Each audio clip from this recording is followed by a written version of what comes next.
Hoy en Gelatina este documento periodístico que nos van a traer Emilio Laszlo y Victoria De Masi con la entrevista al tío de Javier Milei, uno de los familiares directos, Juan José Chicho Milei, el tío del presidente que rompe el silencio. Es la primera vez que se presenta ante las cámaras, ¿no? Sí, es la primera vez que habla, si bien ha habido alguna entrevista que le hizo Victoria De Masi, quien viene siguiendo a Milei y todos sus alrededores desde hace ya mucho tiempo. Es casi que podemos decir la primera especialista en Milei que hay en la República Argentina, la primera periodista especializada en Milei.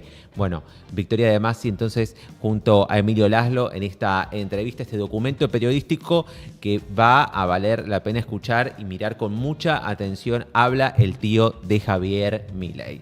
Pero ahora es el turno que nos toca para hablar nosotros y comenzamos Elijo Creer de esta manera. La victoria en la batalla no depende de la cantidad de soldados, sino de las fuerzas que vienen del cielo.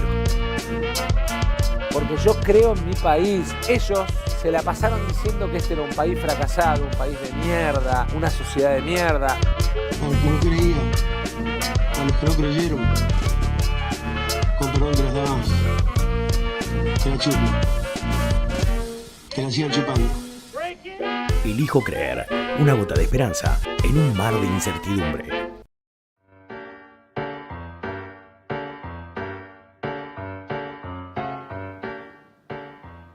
El chat está a pleno ya con este adelanto del documento periodístico. ¿Se imaginan lo que puede llegar a ser el domingo de Pascuas? Con Chicho, Karina y Javier. Y Conan, naturalmente. Pero comenzamos porque el presidente es el protagonista de esta jornada. Cerró ayer el Fondo Económico Internacional de las Américas. Habló sobre el ajuste que se está llevando adelante por estas horas con el despido de miles de trabajadores estatales. Se refirió al déficit cero también, a todas las medidas que está tomando para bajar el déficit.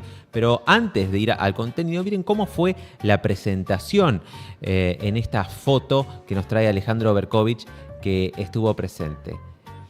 Fue la propia conductora del evento, Cristina Pérez, la que también anticipaba y pidió de alguna manera que adecúen la atmósfera a los requerimientos. ¿Podemos adecuar la atmósfera nosotros también a los requerimientos de este programa? La imagen es propia, no está editada, no está modificada. Ahí está, muy bien, me gusta. Ahí está adecuada la atmósfera a los requerimientos de este conductor.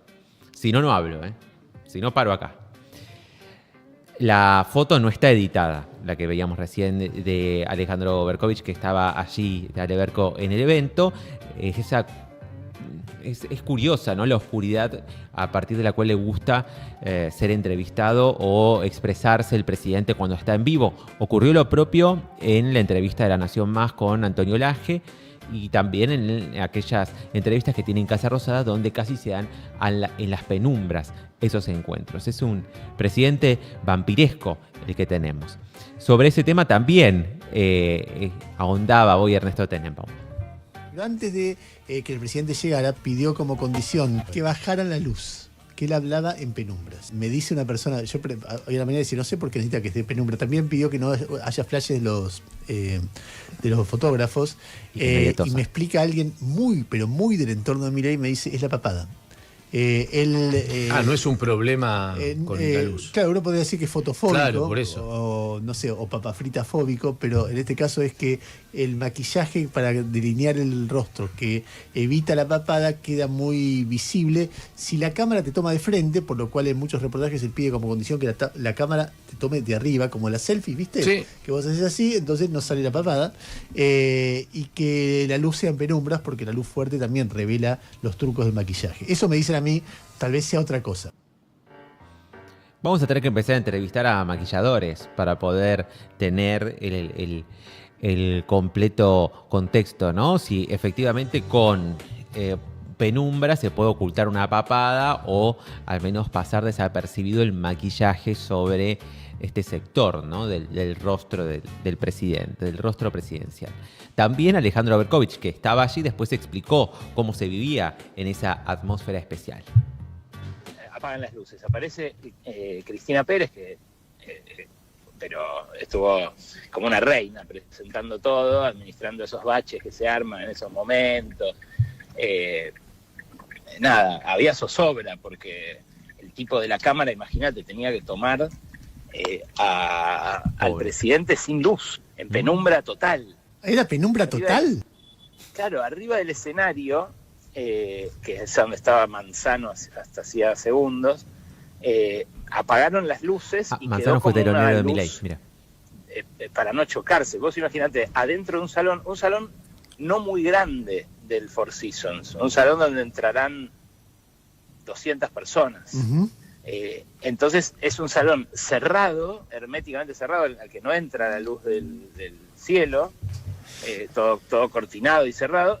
Si no hay luz, te chocás, es oscuro pleno. Entonces dejaron como una luz, de verdad, muy en penumbras. Y todos los demás, los que estábamos mirando, estábamos en nuestras sillas, más oscuro todavía. Es como ir al cine. Cine y medio como ir al cine, claro, un ambiente medio cine. El cuarto oscuro. Lo que pasa es que el camarógrafo se tenía que arreglar para que la imagen saliera. Si vos mirás la imagen, yo que saqué un par de fotos desde el auditorio, se ve directamente solo la sombra de Milei.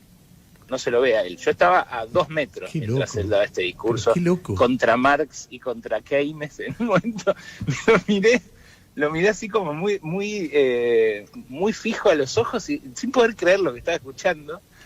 Y me sentí que cruzamos miradas y por suerte no dijo ahí hay un zurdo ni nada, porque no estaba con un nivel de asociación libre que podía haber terminado en eso, porque en un momento decía, porque cada vez que apretás a un kirchnerista aparece un curro, y no solo kirchneristas, también algunos grupos económicos, se imaginarán, y terminó contra Clarín. O sea, él iba por un lado. La cara que puso cuando hizo la trompetita de Clarín. Y ahora vamos a meternos en el discurso en sí mismo y van a ver ustedes también las imágenes, si aún no lo vieron, de cómo era que estaba dispuesto el escenario para que hablara Javier Milei, iluminado únicamente por la pantalla que tenía atrás. Realmente curioso el escenario, pero también muy curioso y serio fueron sus declaraciones. De esta manera anunciaba el despido de 70.000 estatales. Digamos, echamos 50.000 empleados públicos. No solo eso, sino que además se dieron de baja contratos y fíjense que ahora están cayendo más contratos y van a caer 70.000 contratos. Además, eliminamos 200.000 programas sociales entregados de manera irregular. Lo cierto es que esto no ocurrió, ni va a ocurrir. El presidente, lo veníamos destacando también en este espacio, que viene insistiendo con el despido de 50.000 estatales que ya ocurrió, pero no pasó eso, no nos queda claro por qué lo viene diciendo y repitiendo con tanta insistencia. Pensábamos que por ahí esos despidos de 50.000 eran de este universo de 70.000 cuyos contratos se están venciendo por estas horas, pero tampoco. Hoy la Casa Rosada confirmó que van a ser 15.000 de 70.000 los que serán despedidos en esta jornada. Si hay algunos de ellos del otro lado, les mandamos nuestro abrazo solidario, nuestro acompañamiento frente a esta injusticia, ¿no? Que son estos despidos arbitrarios en el Estado. Creen en el gobierno que se puede gestionar sin 70.000 personas que todos los días están allí al pie del cañón. Sobre este tema habló el titular de ATE, el Tano Catalano. Están hablando de no van a volver a trabajar a partir del primer día hábil de abril. El día miércoles 3 de abril, claro, convocamos a los 70.000 empleados públicos contratados, contratadas, resolución 9 o 048, bien, para entrar a trabajar. Esa es la respuesta que nosotros le vamos a dar al presidente de la Nación, que sepan nuestras compañeras y compañeros que no podemos resolver nada desde casa, por lo que los convocamos a poder participar. Vamos a hacer asambleas en cada organismo, los vamos a organizar y vamos a dar la pelea que tenemos que dar, pero que la comunidad entienda que si despiden 70.000 empleados públicos no hay Estado de pie. O sea, no hay posibilidad alguna de sostener los programas de asistencia. Tienen que cerrar los pasos fronterizos. Estamos dimensionando quién va a anotar a las personas que están naciendo, quién va a dar vacunas, quién va a trabajar en el Hospital Posadas, en el Hospital Garraham. Además de esta situación, hoy, por ejemplo, se están conociendo listados de despidos en todos lados. En el Ministerio de Infraestructura, por ejemplo, habían empleados que llegaban hoy y que les decían que su contrato había cesado. En el Ministerio de Educación de la ciudad, también por mail, les avisaron a 300 empleados que su continuidad cesaba. Es otro gobierno, la ciudad de Buenos Aires, otra situación. Y también se daba esta imagen hoy, la del listado. Es archivo subido al GDE, es una lista de 5 páginas enteras de personas de la Agencia Nacional de Discapacidad, la ANDIS, con los nombres y apellidos de los más de 165 empleados que dejaban de trabajar. Detrás de estos nombres, además de haber historias y familias, hay seres humanos que realizaban una tarea que el Estado va a dejar de llevar adelante de ahora en adelante. En el caso de la Agencia Nacional de Discapacidad, eran personas que asistían justamente a discapacitados. Entonces, que por ejemplo, en el área de accesibilidad queda completamente vacía. Se encargaban de conseguir el acceso a distintos discapacitados para que pudieran tener una vida digna. Bueno, ya no más. Además, el presidente Javier Milei, y un poco de esto Ale Berco recién lo adelantaba, habló sobre la educación y sobre las universidades públicas. Lamentablemente en Argentina la educación pública, porque toda es pública, puede ser de gestión privada o de gestión estatal, ha hecho muchísimo daño lavando el cerebro de la gente y llevando a la lectura de autores que verdaderamente han sido verdaderamente nefastos para la historia de la humanidad, y en especial para Argentina. Yo siempre hago el chiste que si ustedes van a la Universidad de Buenos Aires, a la Facultad de Ciencias Económicas, y le preguntan quién es Ludwig von Mises, le van a decir que es el 9 de Holanda. Y para otros es el mejor economista de todos los tiempos junto a Murray Newton Rothbard. Eso sí, al barbudo sí lo conocen, al barbudo alemán, digamos, a ese empobrecedor de Marx, a ese sí lo conocen. Y acá es donde se revela también la vocación totalitaria del presidente, donde quiere educación de discurso único, evidentemente, y además de hacer gala del desconocimiento de cómo funciona la Universidad de Buenos Aires, donde hay libertad de cátedra y donde si algo sobra, no sé si sobra, porque no sé si puede sobrar, pero si algo hay en la universidad pública y en la Universidad de Buenos Aires en particular, es pluralismo. Pluralismo desde la diversidad de cátedra como los contenidos que se brindan y donde justamente el estudiante puede elegir entre un abanico muy grande de profesores y cátedras que tienen programas específicos con lecturas específicas y que además siempre son multiplicadoras y que dan cuenta de los debates y las discusiones que se fueron dando a lo largo del tiempo sobre las distintas corrientes y tensiones que existen. En la Facultad de Ciencias Económicas, si algo también hay, es ortodoxia económica. Por lo tanto, el desconocimiento desde el cual habla o del cual cree que tiene el auditorio para decir esto el presidente es supina. Sobre este tema también habló el decano de la Facultad de Exactas. Superan todo límite, ¿no? Yo decía ayer, si Sarmiento se levanta de su tumba, se vuelve a morir. Realmente sorprendente, llamativo, Universidad de Buenos Aires y universidades públicas que tienen reconocimiento en todo el mundo.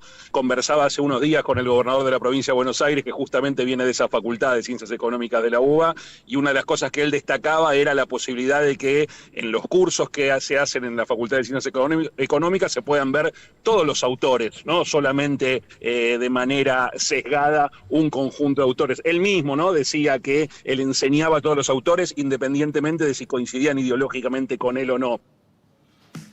Justamente parte del conocimiento que se brinda en la universidad es esto, es ir atravesando los distintos periodos históricos desde que nace la ciencia que se estudia, en el caso de economías económicas, pero en el caso de la sociología, desde que nace la sociología en adelante se estudian las distintas corrientes que fueron surgiendo y cómo hubo tensión entre ellas y el diálogo que se va generando, y a través de textos que se producen en esa época y luego otros que hacen relecturas de esos textos. De ahí la complejidad y la excelencia académica que tiene la Universidad de Buenos Aires. Al cierre del discurso, Javier Milei también contó, o de alguna manera exhibió, uno de los temas que también lo revelan. No solamente es el ajuste, no solamente es la batalla cultural, sino también la pelea legislativa que se va a dar el año que viene en las próximas elecciones. Ya está pensando en las elecciones del próximo año. Tanto la votación en diputados, en los artículos en particular, como en el Senado el otro día, los dejó en evidencia. Hoy ustedes tienen que con el voto quedaron claros quiénes son los que están en contra del progreso, quiénes son los delincuentes, quiénes son los que están a favor del curro y del robo y que están en contra de devolverle la libertad a la gente, que están en contra de que haya mercados competitivos y que están en contra de dejar los curros para que para que devuelva la guita a la gente. Es decir, entonces es maravilloso porque en 3 meses terminamos sacándole la careta a estos delincuentes. Y eso también es muy interesante porque no les va a ser gratis en la elección de medio término. Los van a pagar con los votos, esos delincuentes se van a quedar afuera. Y eso nos va a permitir que en las elecciones de medio término hagamos una elección muchísimo mejor que la que hicimos el último año. Y eso es interesante, porque ahí vamos a tener otra composición del Congreso y todas las reformas que no hayamos podido meter ahora las vamos a meter en ese momento, a partir del 11 de diciembre del 25, y además le vamos a meter las 3.000 reformas que están pendientes y que no podemos sacar por este conjunto de delincuentes que son la máquina de impedir, que quieren que continúe el statu quo, donde ustedes pagan la cuenta y ellos se benefician. Milei y particularmente su hermana Karina están trabajando y muy fuerte en lo que van a ser las elecciones del año que viene. Ya está trabajando Karina en toda la ingeniería legal, electoral, con la justicia electoral, para poder avanzar y que el sello de La Libertad Avanza tenga representación en cada una de las provincias. Ustedes recuerden el escándalo que fue la conformación de las listas de La Libertad Avanza el año pasado, con todo tipo de denuncias, no solamente por la cantidad, son en la actualidad entiendo que 14 sellos los que fue adquiriendo La Libertad Avanza de partidos locales para poder tener presencia más o menos fuerte en cada una de las provincias. Y lo que se busca ahora es evitar eso y también garantizar que los próximos diputados y senadores que se sumen el año que viene, si hace el oficialismo una buena elección, sean leales y sean del riñón de Javier Milei y no como ahora que incluso hasta el propio titular del bloque de la Cámara de Diputados, del bloque de diputados, Oscar Sago, está recontratensionado y hay una interna allí tremenda. Ayer fue novedad el cambio de nombre del Centro Cultural Kirchner. Aunque todavía no conocemos su nueva denominación, no ha sido anunciado, no ha sido definido todavía por el gobierno, lo que sí está decidido es que va a cambiar de nombre. Sobre este tema habló hoy el diputado nacional Máximo Kirchner, una palabra autorizada sobre este tema sin dudas. Levantarse un día y ver que un centro cultural que homenajeaba a tu viejo y a todo lo que hizo tu viejo y tu vieja, me parece. Cambia el nombre porque el gobierno ha decidido proscribir ese nombre, digamos. ¿Qué es lo que se siente? Porque Dios, eso no le pasa a mucha gente, ¿no? Creo que te pasa. Alguien me contó más o menos a hacer la idea, porque justo estaba con reuniones. Le voy a decir una cosa. Si le manda la plata a las provincias del FONIC, si le manda el dinero y los alimentos a los comedores, si dejan de ser despidos masivos de gente que trabaja dentro de la esfera pública y si cuida que no se produzcan todavía más despidos en el sector privado, o sea, si cambia su mirada, la verdad que para mí es una anécdota que le cambie el nombre. Cambio todo porque traten bien a la gente, no me importa. Es más, si quiere le puedo poner Eduardo Ornequian, pero que mande la comida a los comedores. Mande la comida a los comedores. ¿Ornequian dijiste? Pará, que no escuché bien. Sí, Eduardo Ornequian le puede poner si quiere, no tengo ningún tipo de problema. No me interesa, que mande la comida a los comedores, que manden los insumos a los hospitales, que no le saquen los medicamentos gratis a los jubilados y las jubiladas, y que le ponga, si quiere, ¿cómo es? Conan, le puede poner, mira. ¿Está? Le pone Conan al centro cultural y está contento, pero que lleguen las cosas para la gente. Es acertado en este caso el pedido que hace Máximo Kirchner. Había cuenta que varios miembros del kirchnerismo estaban cayendo en el bait de cambiarle el nombre al Centro Cultural Kirchner, que es un anzuelo para que ese espacio que hoy tiene que estar ocupando la oposición central al modelo de Javier Milei se termina ocupando en algo completamente accesorio, como es el nombre muy simbólico del Centro Cultural, y en medio de una situación social que es acuciante. Ya desde los despidos del Estado para abajo son en esos puntos centrales, nodales, donde debe centrarse la agenda. Por eso hace bien Máximo Kirchner en pronunciarse y marcar el rumbo de dónde debe estar la discusión. Yo vi en la jornada de ayer diputados y sobre todo senadores que estaban pronunciándose en contra y haciendo hilos de tweets y demás sobre un tema que, insisto, hoy es accesorio. Ayer fue central, y en la jornada de hoy, y lo va a seguir siendo durante muchos años, el pronunciamiento que hizo el Fondo Monetario Internacional a través del director del Departamento del Hemisferio Occidental, Rodrigo Valdés, quien visitó aquí la República Argentina. Valdés, en el mismo escenario en el que luego habló Javier Milei y con una iluminación mucho más prominente, como podemos observar en la imagen, pidió un ajuste de mejor calidad. Pidió que el gobierno no baje la cantidad del ajuste, que sostenga la cantidad del ajuste, pero que mejore la calidad. Además, llamó al gobierno nacional a sostener los esfuerzos para apoyar a los segmentos más vulnerables. Pareció el discurso de Javier Milei contestarle de alguna manera en el mismo escenario a ese reclamo que había hecho temprano en la mañana Valdés. Después tuvieron un encuentro Milei, el ministro de Economía Caputo, el titular del Banco Central Santiago Bausigli, y se encontraron con Valdés a solas. Tras el encuentro, el Fondo Monetario Internacional comunicó que el objetivo del fondo es apoyar las políticas económicas en Argentina, protegiendo al mismo tiempo los más vulnerables. Y dijo también el vocero del fondo que es prematuro discutir las modalidades precisas de un nuevo programa. Sin embargo, quien contestó también a este reclamo del Fondo Monetario Internacional a través de Valdés es el vocero Adorni. El gobierno, de alguna manera, más allá de lo que usted viene diciendo, hace autocrítica y pretende recalibrar esto. Gracias. Autocrítica sobre qué cuestión en particular. Acerca de cómo el gobierno ha tomado un ajuste fiscal que, de acuerdo a lo que dice el fondo, está cayendo indiscriminadamente o injustamente en los sectores más pobres. Viene como bueno, no, eso es inexacto. De hecho, lo he aclarado en un sinfín de oportunidades. Vamos a repetirlo una vez más. Los sectores más cuidados y más protegidos son efectivamente los más pobres, los más vulnerables. Hablamos del aumento, te hablo de, por supuesto, de estos 100 días o 100 y pico de días de gobierno, donde más se ha dado aumento, incremento y ayuda fue en los sectores más vulnerables, especialmente los que congregan a los más chicos. Ayer el INDEC comunicó, siguiendo esta línea económica, que la economía cayó durante el primer mes del año y desde noviembre, que viene en picada. La actividad económica 5,8% abajo entre noviembre y enero. En el primer mes del año la baja fue de 1,2% respecto a diciembre y de 4,8% en términos interanuales. Allí tienen la placa del INDEC donde queda bien claro, 1,2% abajo y 4,3% abajo.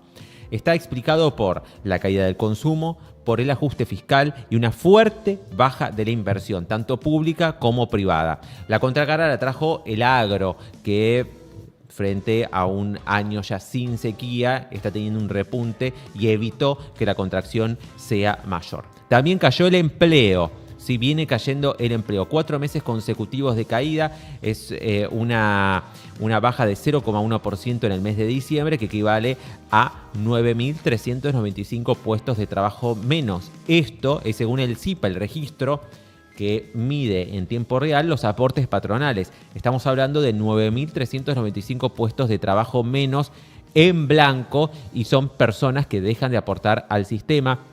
Es decir, también aquel en el cual se ingresan los aportes jubilatorios. Ayer hablábamos, ¿no?, de las jubilaciones. Es fundamental. Cuantos más trabajadores registrados en blanco haya, más aportes va a haber y más capacidad de pagar mejores jubilaciones va a haber, o más fondos para, en todo caso, si así lo quiere el gobierno, pagar mejores jubilaciones. También cayeron la situación de los salarios, allí la tenemos. Cuenta Leandro Renú que también hay empresas que están liderando ahora las suspensiones, que están liderando los parates, y son empresas muy gravitantes, muy importantes, son primeras marcas, ¿sí? A Sindar ya lo conocemos, pero ahora se suma Longby, General Motors, Toyota, Petroquímica Río Tercero y las grandes alimentarias. La pregunta es, ¿cuándo va a llegar ese rebote en B? Parece que falta y mucho, hay mucha discusión en torno a ese tema entre los economistas y cómo se va a dar el rebote. El pronóstico más optimista habla que si hay un rebote en B, se va a llegar al mismo nivel de octubre de actividad recién en 2025, o sea, el año que viene. Y eso los optimistas. Mientras tanto, el gobierno confirmó el incremento de las tarifas de gas y la eliminación de los subsidios a ese segmento. Se van a empezar a pagar en mayo y se empiezan a calcular a partir de abril. Fue publicado hoy el decreto en el boletín oficial. Los incrementos serán, para los usuarios de altos ingresos, 220% más pagarán desde el mes que viene. Los de ingresos medios, la clase media, 370% de incremento. Así que ya vayan ajustándose y preparando para poder pagar la factura. Y los de ingresos bajos tendrán un incremento de 260%. Además, lo que busca la Secretaría de Energía es reducir al mínimo los subsidios y que las familias paguen el costo pleno de la producción, extracción, generación, transporte y distribución del gas. A esto hace falta todavía que se aplique un incremento de por lo menos 530%, que es lo que en este caso sostienen las empresas que debe aumentarse de ahora en adelante. 530% dicen que es lo que se requiere actualizar en cuanto a transporte y distribución. La tarifa, lo que uno paga, es el resultado de muchos ítems, ¿sí? Tenés la extracción, la generación, el transporte, la distribución, y a eso se le sumaba el subsidio que te restaba sobre todo eso. Se supone que se paga aproximadamente al día de hoy 17% de la tarifa. Bueno, ya no. A partir de ahora se va a pagar prácticamente la tarifa plena. A esto las empresas quieren que se aumenten algunos de esos ítems porque dicen están desactualizados. Además, en el boletín oficial se publicó hoy la dolarización de las tarifas. Ya está, a partir de ahora la tarifa de gas está dolarizada. Dice textual la resolución: el Energas deberá efectuar la conversión a dólar para el traslado de los precios de gas a tarifas y será el valor promedio del tipo de cambio vendedor del Banco Nación. ¿Sí? O sea, va a tomar en cuenta la cotización del Banco Nación. También se instruye al Energas a emitir cuadros tarifarios que reflejan en forma mensual la variación del tipo de cambio de los precios a ser trasladados a la tarifa. Es decir, todos los meses la tarifa y el cálculo va a variar en función del dólar del Banco Nación. La factura de electricidad también comenzó a ser aumentada, ¿sí? Y es un problema para distintas familias. Fíjense el testimonio de Martín, titular de un restaurante. Le llegaron 500 lucas de luz. ¿Cómo estamos? ¿Qué tal? Buen día. ¿Cómo estás? Buen día. Mal, la verdad que mal. ¿Cuándo recibiste? Mal. Angustia. Ayer. Ayer recibí la boleta de luz y me vinieron 500, medio palo, arriba de medio palo. La verdad que es desesperante. Ahí está. Es desesperante, esto es un negocio familiar. Claro. Y la verdad que lo tendremos que cerrar porque no se puede solventar. Primero que las ventas han caído asquerosamente, pero mal, han caído mal. Está todo frenado, no se trabaja absolutamente nada. Y con estos números menos todavía. Uh-huh. La verdad que es angustiante ver la situación que estamos viviendo, todos en general. La gente está mal, la estamos pasando mal. Y estos tipos están en un cumple. Se nos ríen en la cara, mal. Esta situación particular se da porque en el caso de la tarifa eléctrica, todos los que eran comercios pymes, pequeñas y medianas empresas, clubes de barrio, escuelas, hospitales, tenían un subsidio extra que fue eliminado ya en el pasado, supongo que hace un mes o hace dos, a través del boletín oficial, y ahora los cálculos a estos sectores les están llegando ya desde las facturas sin esos subsidios. Por eso todavía hay un desfasaje y no llega a alcanzar este tipo de incrementos a los hogares. De todas maneras, las facturas de luz también están siendo actualizadas. Lo que también aumentaron, pero no en la misma proporción, son las asignaciones familiares y universales por hijo. Se anunció un incremento de 27,18%. De esta manera, la UH pasa a 52.554 pesos. Veamos el cálculo que hace Martín Bautier, que es miembro del equipo de Luis Caputo. La palabra oficial respecto a este tema dice: la AUH es un programa reconocido internacionalmente que se enfoca en los niños y adolescentes más vulnerables. Llega directamente a quienes lo necesitan. Con las subas desde diciembre se recompone la pérdida de poder adquisitivo de los últimos 3 años, calcula en este caso el secretario del ministro Caputo. Vemos también qué es lo que dice el propio ministro de Economía. Allí lo tenemos. Dice que aumenta en 154 puntos en lo que va del año versus la inflación acumulada estimada de 50,2%. Si hacemos el cálculo desde diciembre, el aumento es del 207% versus una inflación acumulada de 88,5%. Lo que dicen es que el incremento es en términos reales. La situación en la ciencia está muy complicada en el CONICET, sobre todo porque hay recortes muy fuertes que se están llevando adelante con las becas, ¿sí? Que se están llevando y se están produciendo en este momento, donde se confirman las distintas becas doctorales y postdoctorales. Tenemos la imagen donde se observa, miren lo que es la caída respecto a años anteriores. 600 becas se otorgaron nada más este año frente a más de 1000 que se habían otorgado en los años anteriores, incluso durante el macrismo. Ustedes saben que ayer, en el mismo escenario donde habló Javier Milei, estuvo Lino Barañao. ¿Se acuerdan de Lino Barañao, el ministro de Ciencia que estuvo durante el kirchnerismo, que inaugura el Ministerio de Ciencia y que luego siguió durante el gobierno de Javier Milei y que aplica el ajuste que se ve de más de 1.700 becas a 1.200 que se ven y cómo se produce una baja, ¿no?, respecto al último año de Cristina y los que se llevan adelante durante el gobierno de Mauricio Macri. Bueno, hasta Lino Barañao critica la conducción actual del CONICET. Hablamos en exclusiva, esto es un audio que nunca salió al aire. Hablamos nosotros con Daniel Salamón, el presidente del CONICET, que contesta de esta manera a la situación presupuestaria. Estamos en un país que está en crisis, es decir, en el aire hay un poco menos de plata, eso es verdad, pero bajo ningún punto CONICET se cierra, eso creo que fue extremadamente claro. Estamos buscando, además de las formas tradicionales de financiar a CONICET, estamos buscando formas alternativas. Estamos tratando de interesar a fondos nacionales e internacionales para que privados favorezcan en áreas que pueden impactar a la economía positivamente, con dinero para que puedan trabajar los investigadores y con la posibilidad de que se generen startups de una forma más importante de la que se venía haciendo.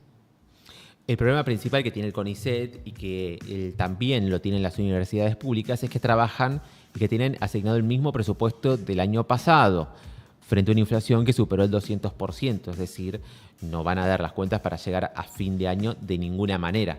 Por eso allí Salomone explicaba esto, ¿no?, que están buscando financiamiento privado, que habitualmente, de todas maneras, el CONICET ya cuenta con asociación estratégica con distintos sectores del universo privado. Por ejemplo, el trigo transgénico resistente a la sequía, que es una revolución para la alimentación mundial, fue y ahora tiene parte de su explotación una empresa privada. Bueno, y es un desarrollo que se ha hecho conjuntamente con el CONICET.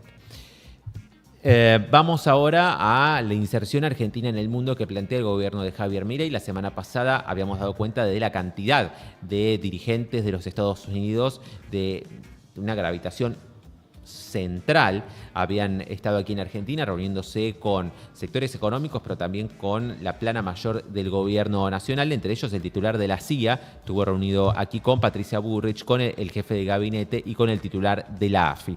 Se empiezan a ver las consecuencias o cuáles fueron las indicaciones, ¿no?, que dieron estos delegados de Estados Unidos al gobierno, que empieza ahora a activar políticas en sintonía con las necesidades internacionales que tiene el gobierno de Joe Biden y el gobierno de Estados Unidos, o lo que dicta el Departamento de Estado.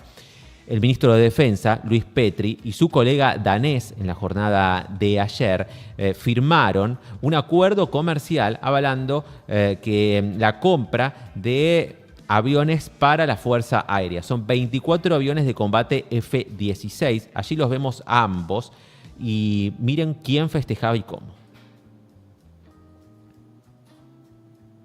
La Embajada de los Estados Unidos celebraba este acuerdo con los 24 aviones de combate que se van a comprar. Estados Unidos le da la bienvenida a la Argentina a la familia de naciones F-16. Este era uno de los puntos en disputa con China, porque había la posibilidad de que se compraran aviones de aquel país. Había toda una negociación que ya había iniciado el ministro de Defensa del gobierno anterior, Jorge Tayana, y era uno de los puntos centrales de lo que venía a evitar la plana mayor del gobierno de los Estados Unidos, que Argentina profundizara la relación con China ahora en la compra de armamento militar. Se supone que estos aviones son casi como chatarra a nivel militar.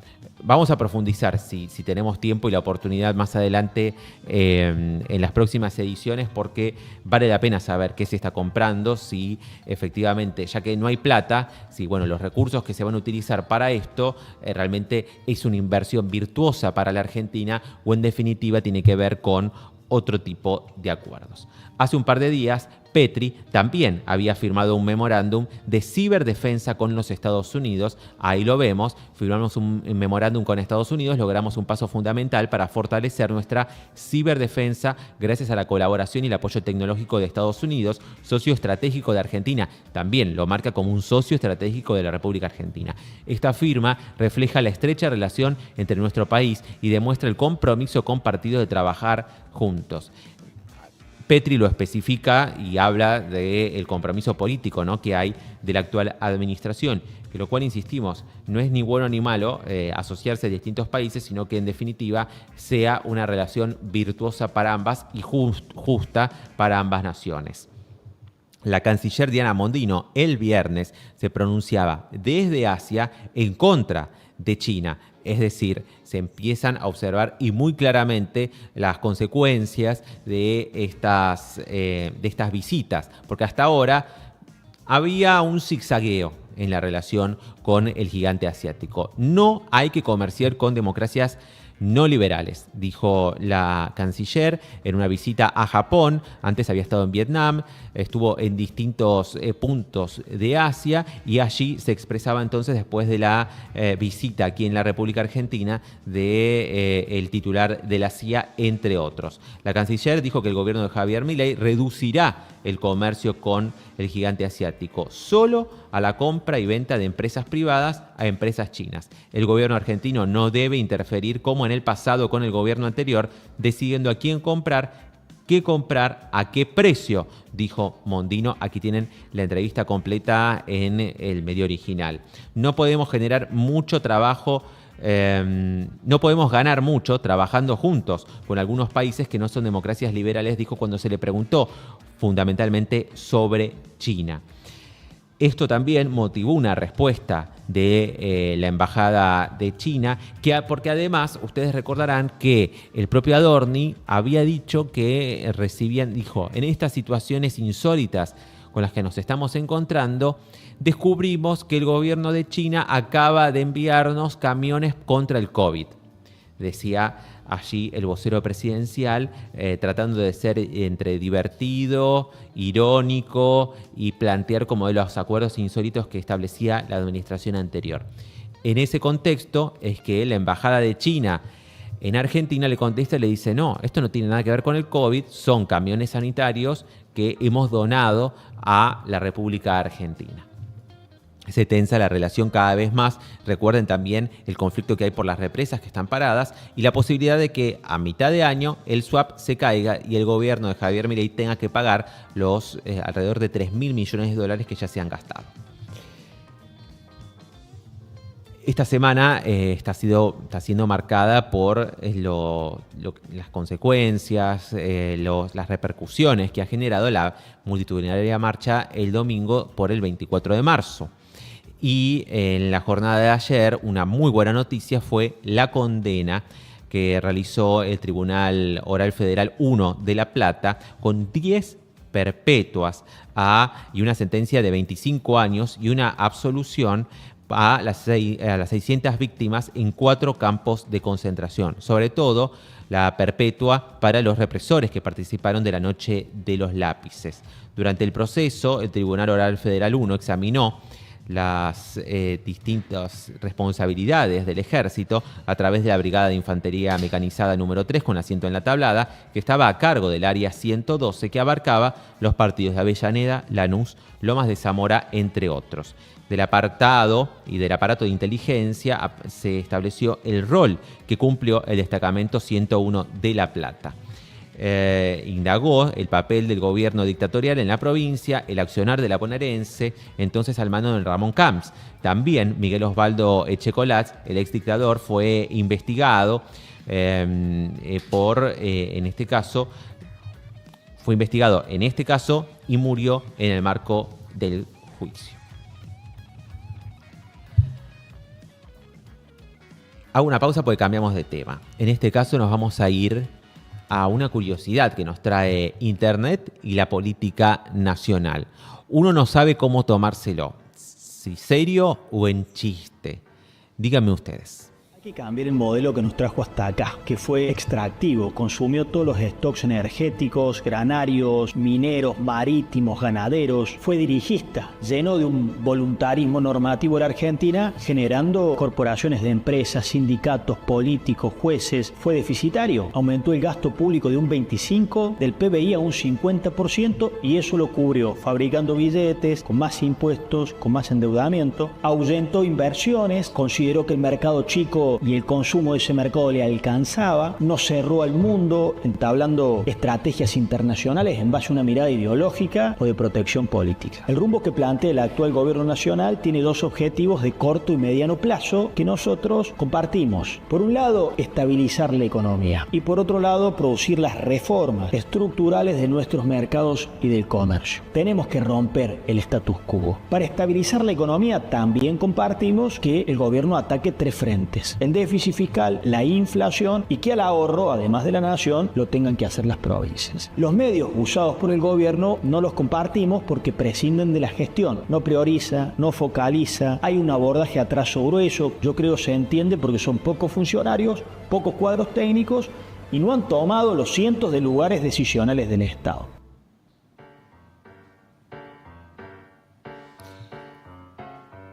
¿Se propone ocupar uno de esos lugares vacantes o porque la deja picando?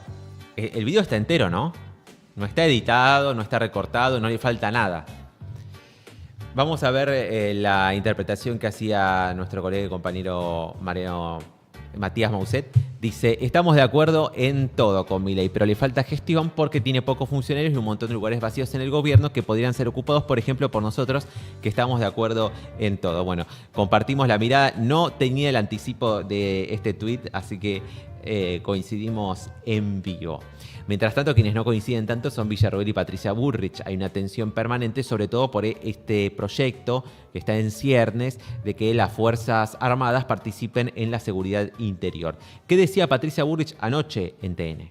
Yo creo que es un momento histórico en el que tenemos que sacar a las Fuerzas Armadas del rincón de la penitencia y animarnos a que las Fuerzas Armadas entren a la democracia con toda la fuerza.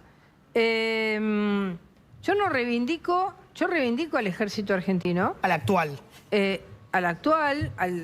Al pasado, al de San Martín. No reivindico al ejército de los golpes militares, ni reivindico las prácticas de parte de las Fuerzas Armadas en la dictadura, que fueron total y absolutamente fuera del Estado de Derecho y fuera de nuestra Constitución. Es increíble tener que aclarar esto, sí. ¿No? Pero bueno. ¿Hablaste con Villarroel de esa diferencia de posición? Buena pregunta. Es que, digamos, no, pero en un momento en el que esto se hizo público respecto a si los militares podían o no participar en contra del terrorismo o ayudando en las fronteras, dijo que no. Mi posición fue esto, es decir, yo digo, mantener a las Fuerzas Armadas viviendo siempre en el pasado es malo. Entonces yo creo que poner a las Fuerzas Armadas diciendo va a volver a pasar lo mismo. No va a volver a pasar lo mismo. Si cambiamos la realidad, no vuelve a pasar lo mismo. Victoria dijo eso. Villarruel, la vicepresidente, dijo le va a volver a pasar como en los 70 que quedaron solos. Bueno, yo creo que no. Ojo, que también esa es la discusión que se da entre Villarroel y Bullrich, pero parte de la discusión y la negativa a que las Fuerzas Armadas participen en la seguridad interior tiene que ver, en principio, ya con la naturaleza de cada una de las fuerzas. Las Fuerzas Armadas tienen que defendernos en los conflictos externos. Si de repente empieza a haber un conflicto y las fuerzas de seguridad están persiguiendo a los narcos, las Fuerzas Armadas, digo, va a ser muy complicada la defensa ante una situación externa, sobre todo en un momento donde los recursos naturales de Argentina están formando parte de las discusiones militares. Veíamos la semana pasada lo que planteaba la titular del Comando Sur de los Estados Unidos. Entonces, esa es una de las discusiones. Otra es después qué va a ocurrir con las responsabilidades una vez de que las Fuerzas Armadas se lancen al combate de las organizaciones aquí en la Argentina, narcocriminales, como las define Patricia Bullrich. Y otra cuestión es, si hasta ahora las distintas fuerzas que intervinieron fracasaron porque fueron corruptibles, vamos a meter ahora también y vamos a abrir esa puerta para las Fuerzas Armadas, y luego, ¿qué instancia superior hay? La posición de la vicepresidenta es esta. A mí son dos áreas que me encantan, me apasionan, Por eso te pero no las iba a manejar. Yo lo que iba a hacer era... Yo no iba a ser nunca ministra de esas áreas. Pero yo lo escuché. Lo que iba a hacer, sí, era estar encima de esas temáticas, que son una preocupación de los argentinos, principalmente la seguridad. El presidente decidió que no y yo lo respeté. ¿Y ahí no hubo como un poco de tensión? No. Obviamente no me agradó, pero... ¿No te agradó? Y no, me hubiera gustado, porque aparte había trabajado varios meses. Me hubiera gustado poder darle mi impronta. Son temas que manejo, son temas en los que estudié, me preparé, trabajé con equipo de gente. Bueno, me hubiera gustado poder... hacer lo que el presidente en su momento había dicho, pero él eligió a 2 personas, eligió otros equipos y yo lo tengo que respetar. Si bien Bullrich recién reconocía que no habría hablado del tema con Victoria Villarruel, lo cierto es que Bullrich tampoco habla demasiado con Javier Milei. Milei está muy concentrado en la economía, en la batalla cultural y en las redes sociales, y no tiene tanta ida y vuelta con la mayoría de los ministros, incluso con Patricia Bullrich, con quien uno podría prever que mantiene un diálogo fluido. Bueno, no, se mantiene bastante allí encorsetado el presidente en sus temas, y luego no le presta mucha más atención al resto de las temáticas. Ya nos estamos aproximando al final, pero antes una noticia de la ciencia que nos trae nuestro país. Investigadores del CONICET descubrieron una nueva rana llorona. ¿La tenemos allí la imagen? Se trata de... ahí la tenemos, mira. Bueno, no es la rana, puntualmente la imagen, pero una rana llorona la bautizaron Cristina Kirchner. ¿Pero eso es un homenaje o es un...? O sea, es un palo, porque una rana... O sea, que me... Yo no sé, dice, en Misiones descubrieron una especie y decidieron ponerle ese nombre por los aportes de la expresidenta de la educación, la ciencia y la tecnología. Al final tiene razón, Milei, es un antro de kirchneristas el CONICET. Afuera. Sucedió en Misiones esto. Durante este trabajo, dijo Diego Baldo, profesor de la Facultad de Ciencias Exactas, descubrimos, ahí está la rana llorona, ahí está. ¿Es venenosa? ¿Alucinógena? Descubrimos que algunas poblaciones previamente asignadas a una especie en realidad no pertenecían a ese grupo, sino a otra especie. Hicimos estudios y más estudios y llegamos a la conclusión de que esas poblaciones eran de un bicho innominado y le pusimos nombre. Muy bien, la rana CFK entonces ha sido bautizada. Llora y mucho, aparentemente, rana llorona. Nosotros nos vamos, no lloramos, nos divertimos, nos informamos y ahora los abrazamos hasta la semana que viene. Usen mucho repelente porque hay mucho dengue, repelente permanentemente. Ojo con las recetas caseras, el repelente está carísimo, no sé, fíjense, eligen. si quieren pagar la luz o pagar el repelente. Tienen total libertad. Para eso tenemos el primer gobierno liberal libertario de la historia. Música.